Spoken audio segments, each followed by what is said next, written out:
বরহা নদী পরিষ্কার জন্য ডেঙ্গুর হাত থেকে মানুষকে রক্ষার জন্য আমাদের মাননীয় প্রধানমন্ত্রী সারা দেশে আজকে থেকে প্রত্যেক শনিবারেই পরিচ্ছন্ন তার যে অভিযান শুরু করেছেন সেই হিসেবে বরহা নদীটা অনেক প্রাচীন নদী।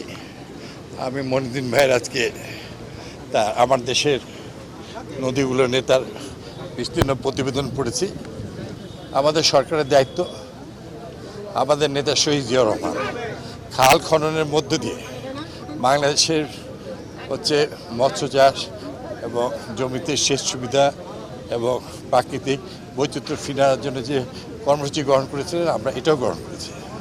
আজকে শুধুমাত্র পরিষ্কার পরিচ্ছন্নতা বা ডেঙ্গুর হাত থেকে এবং সকল রোগগুলোর হাত থেকে রাজশাহী বাংলাদেশের সবাইকে রক্ষা করে।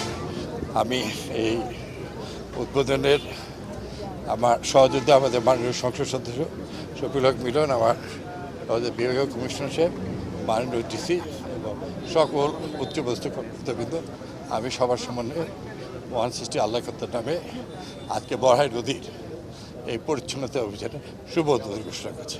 এটা আমি বলবো এটা অনেক কিছু এটা ঠিক নয়। দেশ আমাদের সবার, যে প্রতিষ্ঠান যেখানে আছে ইনশাআল্লাহ সেখানেই থাকবে। নগদ নিয়ে এলো হার না মানা হার অফার। সর্বনিম্ন 10,000 টাকা রেমিটেন্স নগদে পাঠালে থাকছে স্বর্ণের হার জেতার সুযোগ।